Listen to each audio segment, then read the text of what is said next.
Welcome to Nothing Less Than Extraordinary, and an amazing podcast dedicated to ordinary people like you and I that have done extraordinary things in our life. I want this to be a human celebration of the human struggle in this journey called life through its up and down and twist and turn. May their life stories inspire you to reach your greatness and to reach your full potential. It is going to be a lot of fun, lighthearted, and raw in all its form. We will cover topics such as love, depression, divorce, parenting, woman in business, anxiety, addiction, self-love, forgiveness, and so many more. I am super thrilled and honored to have you here. My name is Ridon. May you have a great listening. Bye. Welcome, everybody, to Nothing Less Than Extraordinary. I'm so happy you're tuning back. And for those who are just learning about the channel, you're in for a treat with Seth today that I have. So it's Seth B. Greenwald. Did I say that properly? You sure did, Ree. You should. Perfect. Perfect. And you know what his AKA name is, which I love? It is Sherpa Seth, right? Oh, that is me. That is me in a nutshell. Oh, it's so easy to be. It's so easy to be with Seth. I love. Has become this new friend of mine that I really enjoy spending time with. He's just very genuine and down to earth, and love to have fun. So I want to do a quick introduction of Seth. Seth is a communication specialist. He's also an engineer. He's an author. He's written 3 different books. You definitely got to check it out as well. If you want to say the name of your book, because I love it. It's called The Warrior Creative. It's answering the call of your creative warrior is my last book. Yes, and it's very, very interesting. And he's also a speaker around the world for the industrial, mostly for engineer and project manager, right, Seth? Yeah, that's me. I do a lot of professional speaking on stages, virtual and live. It's coming back. And yeah, any executive or technical professional association, I'm there. So yeah, it's a lot of fun. A lot of fun. Yes, that's it. And today, like Seth had on his little background, improv to improve. So basically, today's topic is how do you bring your A-game mindset to promote more creativity, peak performance, as well as being in the flow. We're going to dive into that. So as Seth's career is, he's an engineer, so it takes a lot of logic, but at the same time, he's more than that. So Seth, if you get to peel his layer and get to know him a little bit more, he's a very fun human being. And I think the topic that really touched base with me with Seth is the fact that we get to explore more of a creativity, tap more into that area, and he's going to teach us how to go there, right? Yeah, sure, absolutely. That's why I'm here. Yes. Yes, I enjoy having Seth with me. So Seth, if you want to, maybe we can start off a little bit in terms of how you went from being an engineer to going to doing courses into improv to reaching peak performance, and why you're so passionate about that. Oh, absolutely. Basically, you want to know about my life story, do you? Yes, we do. We do. I'll be happy to tell your audience about my story. I would say it starts in college. I went to a college called the Cooper Union. Okay. Down in Manhattan, New York City. But the full name for Cooper Union was the Cooper Union for the Advancement of Science and Art. So from an early age, I was indoctrinated with this duality, you know, science and art. They're kind of opposites, right? They're you know, one is, you see my little brain? Yes, I see a little brain. One is left brain, right? Science is the left brain, and then art is more about the right brain. You know, Roger Sperry in the 60s did an experiment called the brain lateralization, where he said the functions of life are either left brain oriented or right brain oriented. And left brain is more like the analytical part, functioning part of your brain, and right is more of a creativity part of your brain. Now, you know, recently there's been other studies that say no, when you're creative, both the left and right brain contribute. When you're analytical, both the left brain and the right brain contribute. But for the most part, I think it's a good conceptual model to think about you having 2 lateralization in your brain, right? Yeah. science and art, Mm-hmm. analytical and creativity. Mm. So I guess a long story short is that when I was a senior at Cooper Union, as an engineer, right, I graduated as a mechanical engineer way back in the 20th century. So old.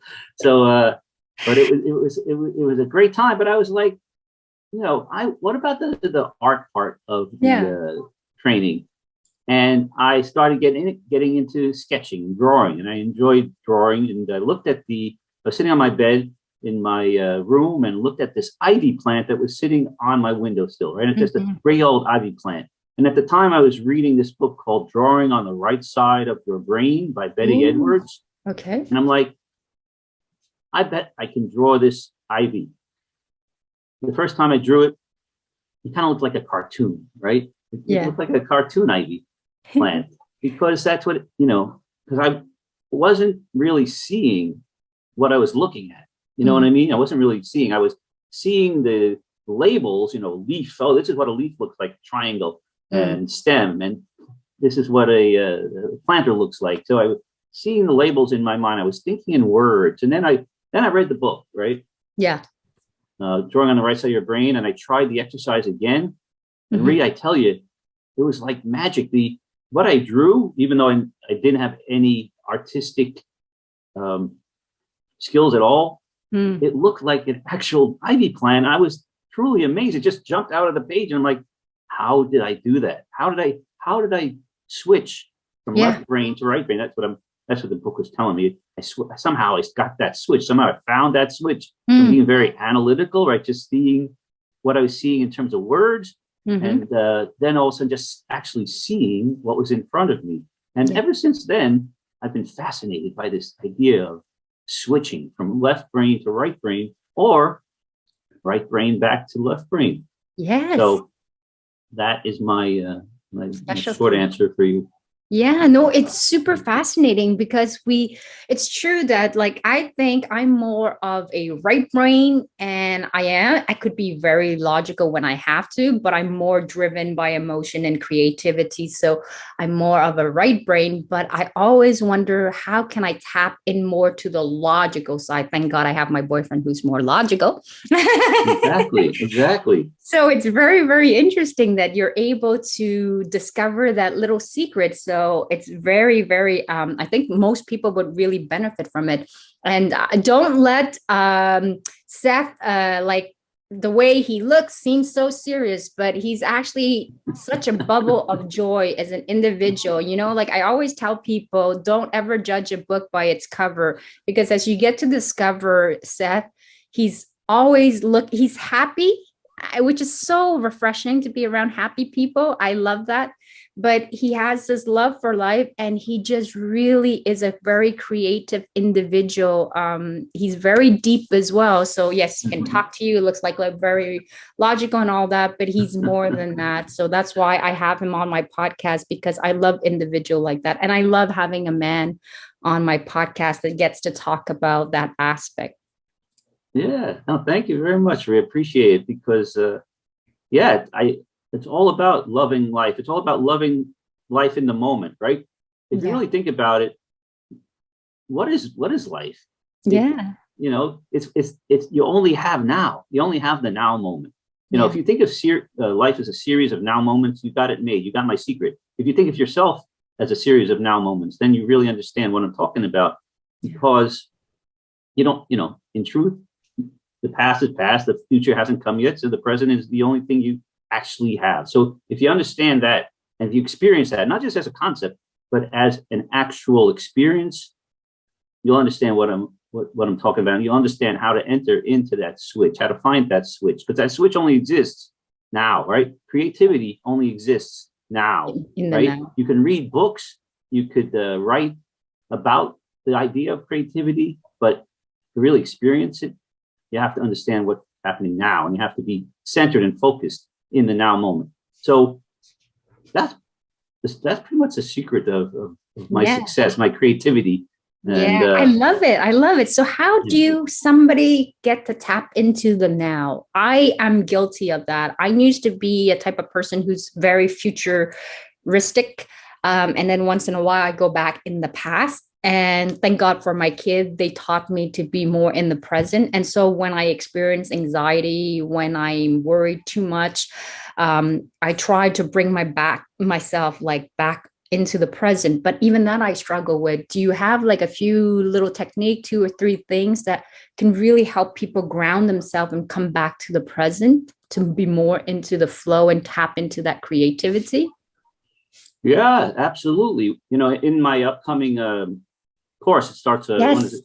You're going August to that, 3rd. right? That's the one you're August talking 3rd, to. because I'm in August your 3rd. course. Yeah. Yeah, I can't wait to work with you on it. Me But yeah, it too. starts August 3rd. It's online. It's Zoom. But in Yeah. my course, I teach that there are many ways to enter into that creative mode, into that right brain thinking mode, right? Finding that switch from left to right. There are many ways, and one of the best ways I found is through the use of improvisation, right? Yes.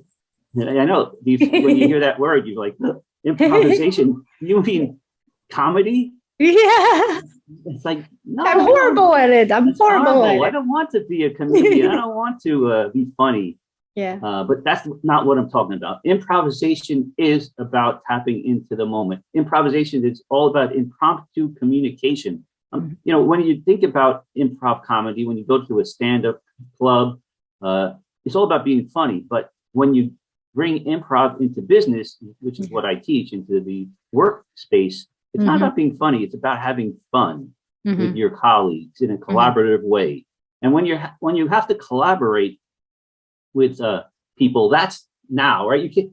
If someone's asking you a question, if your boss is asking you a question, you can't say, "All right, boss, let me think about this. I'll get back to you in 15 minutes. Just hold on." Yeah. No, Yeah. you have to be in the moment, right? Life is being in the moment, and improvisation is certainly being in the moment. When you can do it with other people, it feels so good because you're making things up on the spot. You're trusting yourself. Like now we're talking, we don't actually know what we're going to be saying, right? But we're saying it because we trust ourselves, right? Yeah. So you're already tapped into the now moment. There's no real secret. But if you can do it in a very concentrated way, you start to experience this state of flow, right? Yeah. What do I mean by that? You know about athletes when they're in flow, when we're in the moment, when they're in the zone, right? Okay. They're at their peak performance. They're in their A-game. And how do they do that? Yeah. How does he do that? How do they do it? They're accessing the right side of their brain, right? They're going from the left side to the right side. They're going from analysis, thinking about, and just letting it go. They're going to stay in the moment. And, one thing I tell my students is that, we all want to win, right? Everyone wants to win. They want to get that trophy. They want to make the cut, right? And athletes too. Top athletes want to win as well.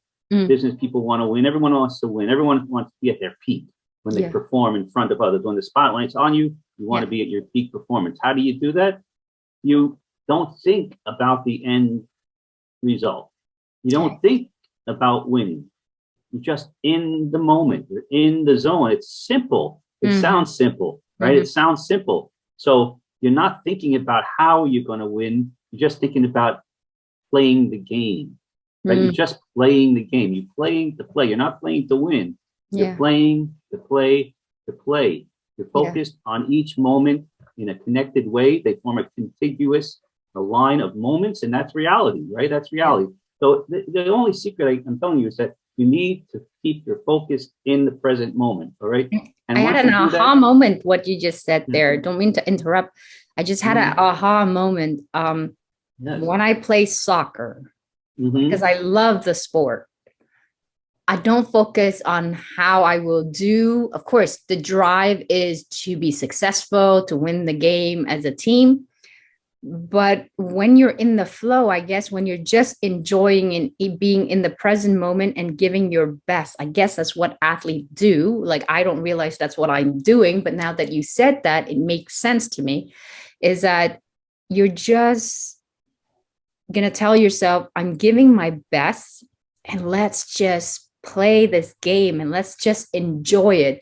And it really resonates because it's almost something that Oprah had mentioned as well, which I use to remind myself when I am trying to build my business and I'm thinking, wow, people are so far ahead and I'm just like at the bottom of the mountain of the step. How do I get up there? And what she said is do one right action at a time. Focus on what's the step right now.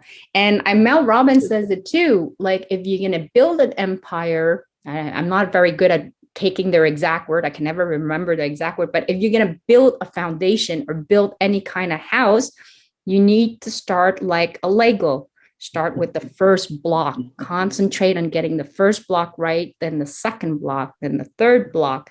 So yes, you're totally right, Seth. So true. It's so true, right? You got it already. It's so simple. It is like an aha moment. It is like switching on something, and that's always fascinating me, that you have to be able to switch on into your right brain. Like if you were, like you say, if you were building a house and you have a toolbox, would you rather see a hammer or a shoe in that toolbox?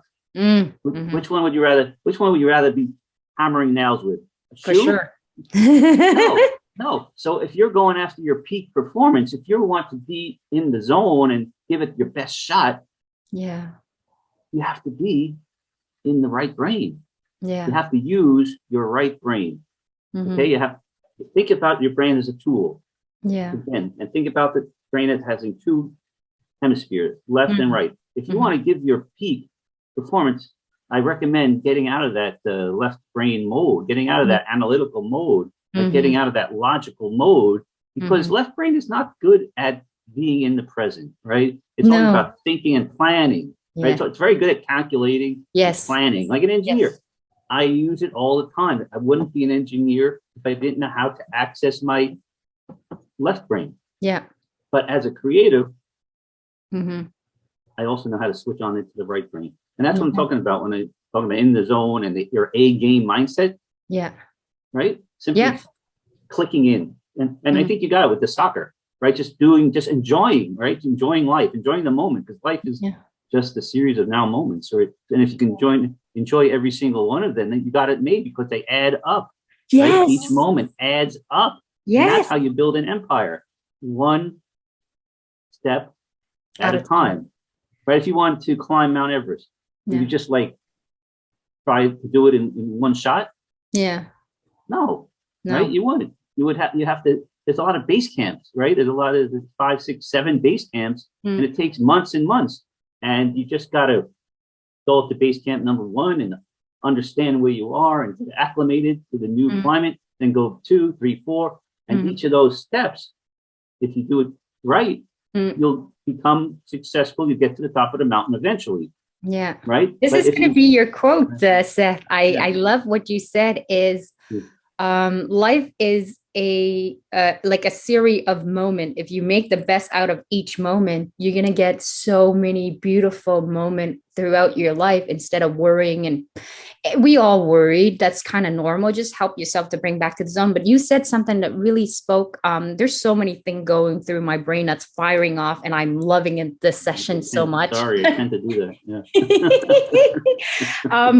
What is it that you said that could really resonate with so many people? Like, I think the other thing too is also when you're in the moment and learning, because we all want to get somewhere, whether it's in our relationship, whether it's in our career, whether it's in any kind of aspect in our life. People forget because they worry about so much of the outcome. Like, try if you can. It's hard to do, because I know I'm just as guilty about that too, wondering about the outcome when I'm growing my business. Will it be successful? Will it fail? How do I avoid it? And then now it's my left brain that's calculating every single thing to avoid any kind of pitfall. But it really solved none of my problem. It's just a false sense that I'm in control, but I'm really in zero control at all. Whereas when you tap into your right brain, it's almost like a kid. I feel, and thank God I have like the I always say, I'll always stay as a child. Like, I might be in an adult body, but I love life so much. And I want to be just like a kid where they are curious, where they try, where they're happy, and they're just in the flow. Nothing else really truly matter except for the moment. That's right. That's right. Kids are well-versed in playing, right? That's what play is all about. Being in the moment and not calculating the end result. You don't care about the end result. In fact, you don't know what the end result is, and it's okay. That's the whole point. That's what I'm talking about. You don't exactly know where this conversation is heading, yet we're enjoying conversing together, right? We're not thinking about the end as we're playing in the now, right? So a lot of times, that's what I tell the people. A lot of this. I'm a public speaker, but I certainly didn't start as a public speaker. I hated speaking because I was an introvert. I like to prepare what I was going to say before I said it. Right. But again, that's not being in the now. That's just reading off a script. Right. And once I realized that I'm not having fun reading off this script. I feel kind of dead. I feel kind of boring. I feel kind of routine. Then I realized that the way to public speaking is more of an outline, right? When it's not haphazard, it's not a random thing, right? Our life is not random, especially with people who want to accomplish. It's not random, but you're creating more of an outline as opposed to a script, right? You kind of know where you're going to head, but it's all right if you don't get there exactly where you think you should be, because you don't know. The outline. It's called extemporaneous speaking, right? You're reacting to what's around you, right? And coming back to improvisation, right? You're reacting to the people around you. You're thinking, yes, that's what he said. I understand. I accept that's what he said, and I'm going to build on what he said, or she, right? And we're going to see where this conversation goes. It's exciting, right? It's very exciting to be in the now moment without really defining your destination in an exact way. You gave me a beautiful gift, Seth. I don't know if you realize it. You just made me realize something. One of the reasons why a lot of my guests really enjoy being on my podcast is, and at first I didn't know why they enjoy being on my podcast. I'm like, okay, maybe we're having a nice conversation, but you just put the finger on something, is that my podcast is really just about two human beings having a wonderful conversation in the flow and not really worrying about the outcome. I never did worry about how my podcast, every time I have guests over, is going to turn out in the end, because I trust that no matter how it happens, whatever happens, I trust the universe to make it very magical and beautiful. So I'm just in the moment of enjoying a beautiful conversation with a new friend that I'm learning to get to know, and to share their beauty and their life stories to the wide audience in the world. And that is all I care about. And so because I sit in that moment that syncs well with, and then is aligned with my value, and I don't worry how it comes out, and I just trust the process. So this is why it makes it so light, so enjoyable, because there's no pressure. It's just be who you are as you come. And then let's have an amazing time, however it unfolds. So thank you for that, because that is a good lesson for me to remind myself in life when I go through ups and downs and stress. We'll all have it. We're never, ever going to be able, I don't think that we can, but I think we can minimize it, manage it better. But thank you for the gift, because now when I go back to my life and I examine all the different, we'll have peak moment. I tell my boyfriends all the time, when we have like these beautiful moments, let's just seize it. Let's ride on it, soak it all in, because there'll be moment where it's less fun. And then we'll need those beautiful moments to help us ride through it until the next high comes back up. But I think, like surfing, right? Like surfing. Yeah, just going with the flow. Go with the flow. Go with the flow. So You're thank you welcome. for that beautiful gift, because I'm gonna look back and try to, you know, we can only understand what we see, what we actually live through in terms of our experience, and make the link. And you just help my brain make the link between what I do in the podcast and how I should live my life with the same value. I don't know if that makes any sense. Yeah, that's what the Sherpa does. He guides you through those aha moments. There is, see, plenty of aha moments. Definitely check out the Seths courses and stuff. Yeah. I'm all about aha moments. I'm all about being in the flow. I want to be in the flow all the time. You can't, of course, you can't be in the flow all the time. You gotta be analytical, and you gotta prepare, and you gotta do your preparation beforehand. But it's so exciting. It feels so great when I'm in the flow, and and that's where I like to be. Yeah. And I try to bring that into my daily life and my workplace. It's not, you don't have to be an artist to flow. You don't have to be an athlete to flow. You can be a technical profession. You can be a corporate, employee to flow. It doesn't matter, because as long as and that's what I teach.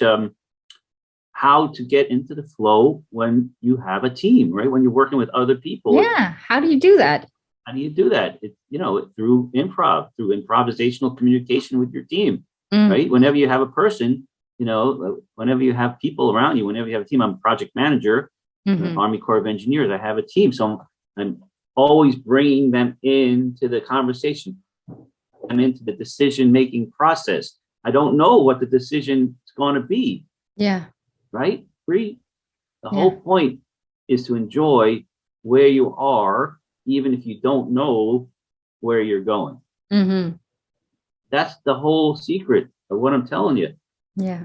Enjoy where you are, even though you don't know where you're going, and create that moment with others as you go, right? Create it.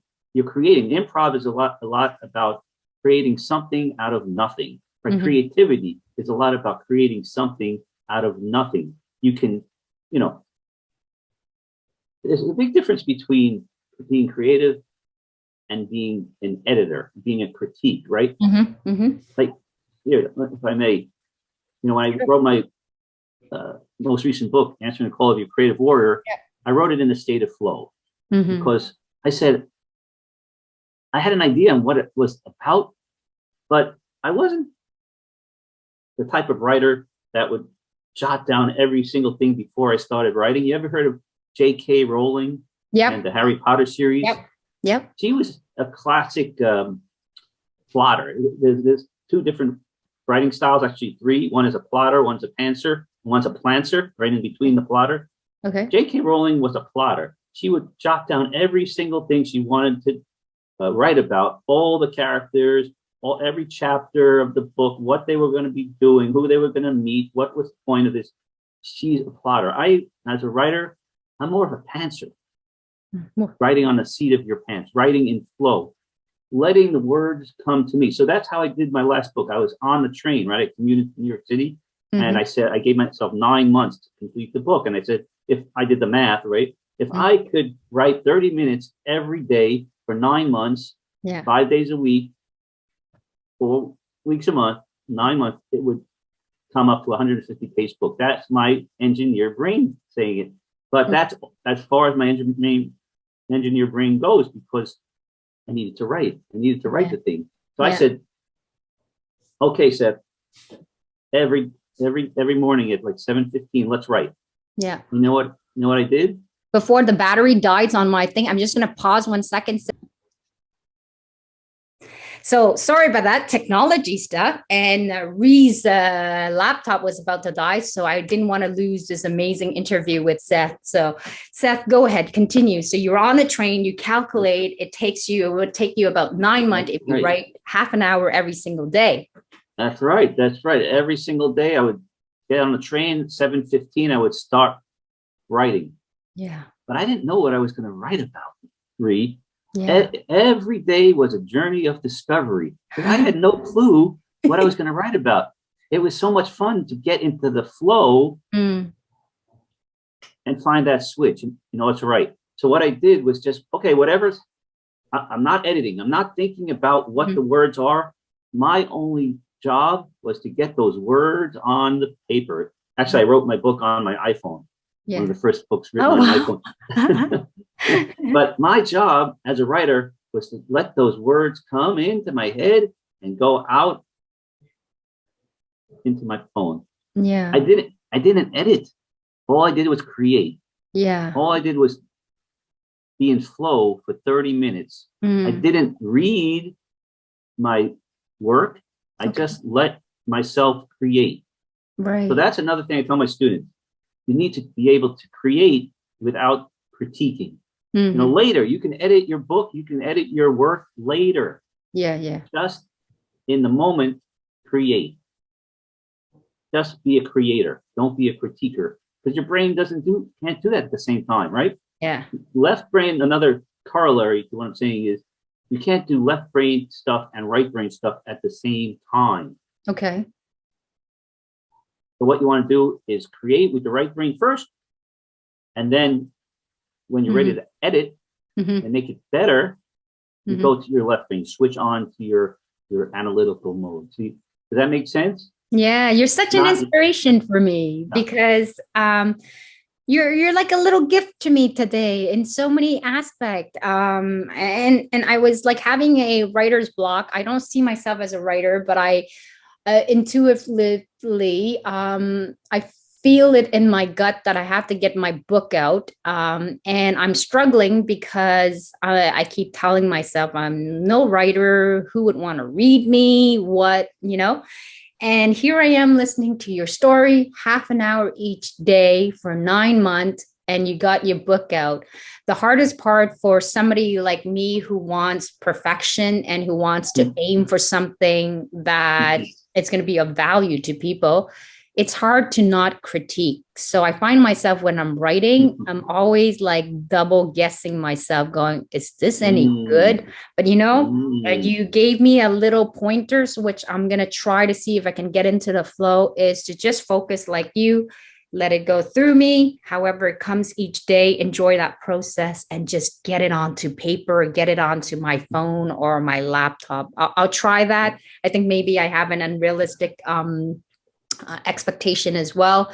I wanted to get at least the book out within the next 6 months, but maybe that's unrealistic. So I'm putting a lot of pressure on myself. But you know what? I'll try your technique. Just it works, Bree. It works because you know you've heard of the entity called your inner critic, right? That little voice in your head that says, "No, you can't do it. No, it's not good enough." Yeah, that's what we're talking about, Ree. That little voice is saying, no, Ree, you can't, you're not a good writer. No, we have to stop and we got to look at what you wrote and then we got to improve it. But you know what? You got to stop that. And you know how to stop that little voice, that little inner critic? You know how to stop him?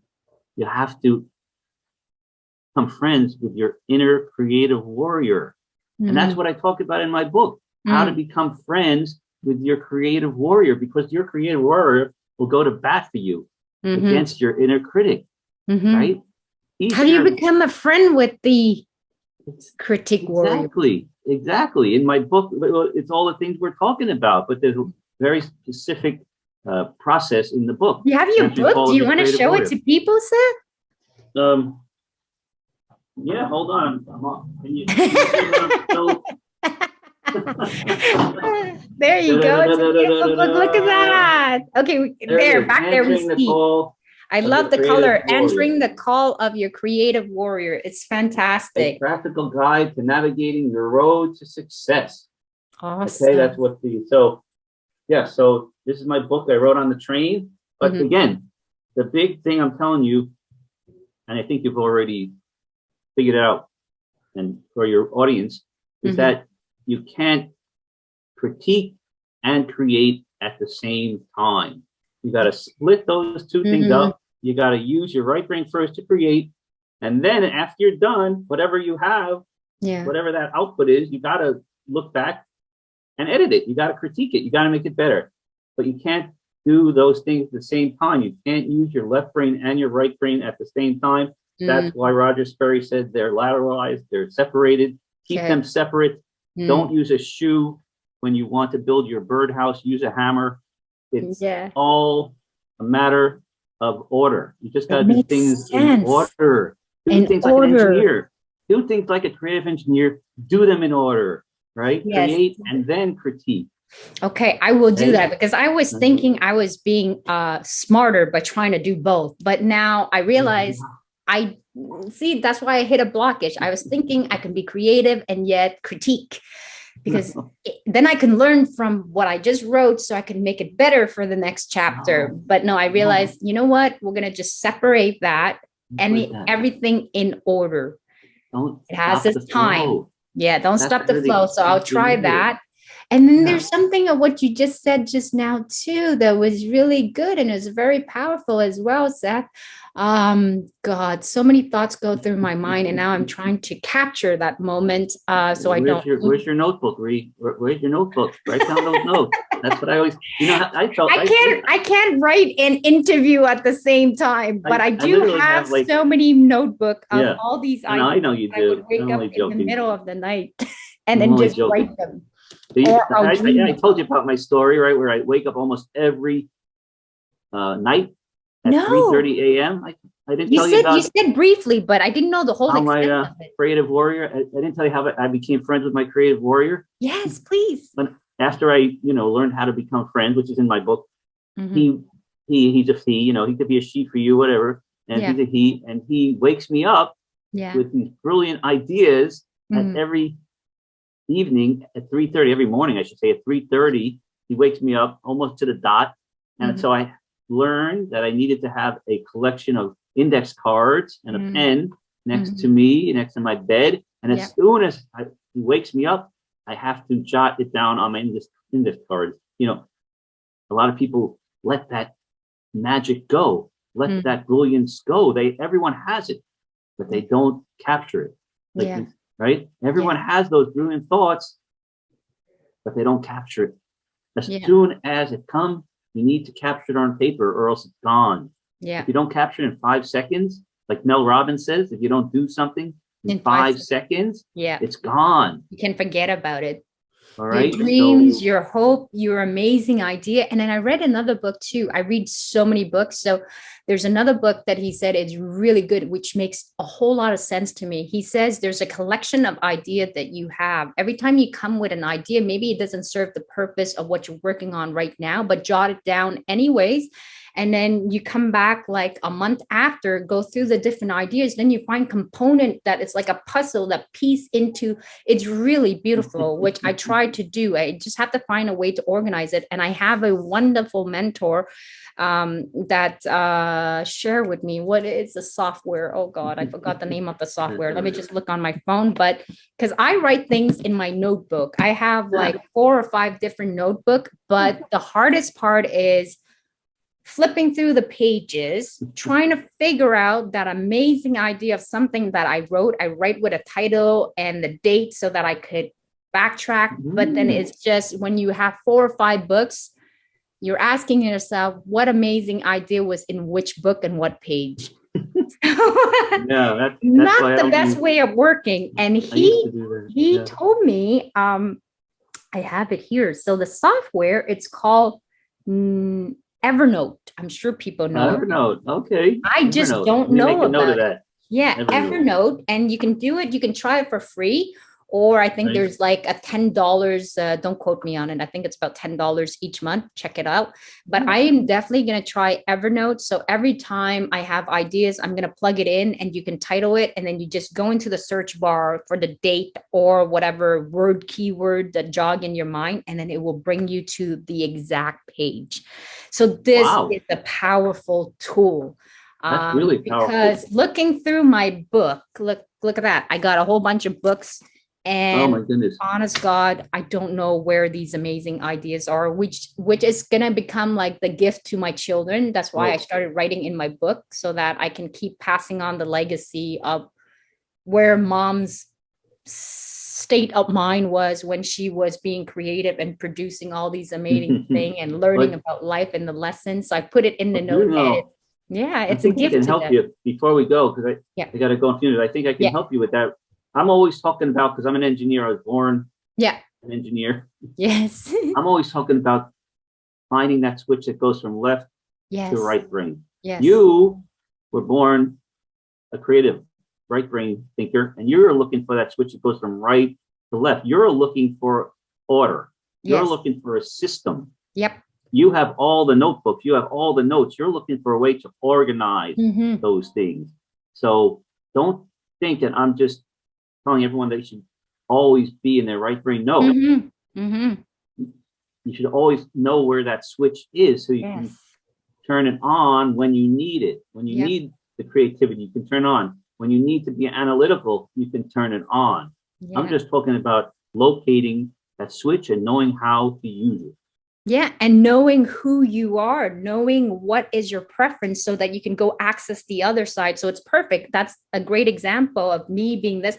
And you hit it on the nail, because I definitely need to be able to order. Like, I have so many creative flow, but I got to track it. And that's why my boyfriend is a perfect structure for me. So we combine each other well. I want to thank you so much for an amazing session today. And Seth, I want to leave you in promoting your course that's coming up in August. So definitely check it out with Seth. You can tell them the website. I'll put it all in the link, but if you can share how they can contact you, reach you, Seth. Let me tell you, you can put it in the chat, or it's starting August 3rd. It's called Improv2Improve Your A-Game Mindset, right? So we're going to go over for 5 weeks on Wednesday evenings, for 5 weeks in August. We're going to go over all the techniques you can use to access that switch, right?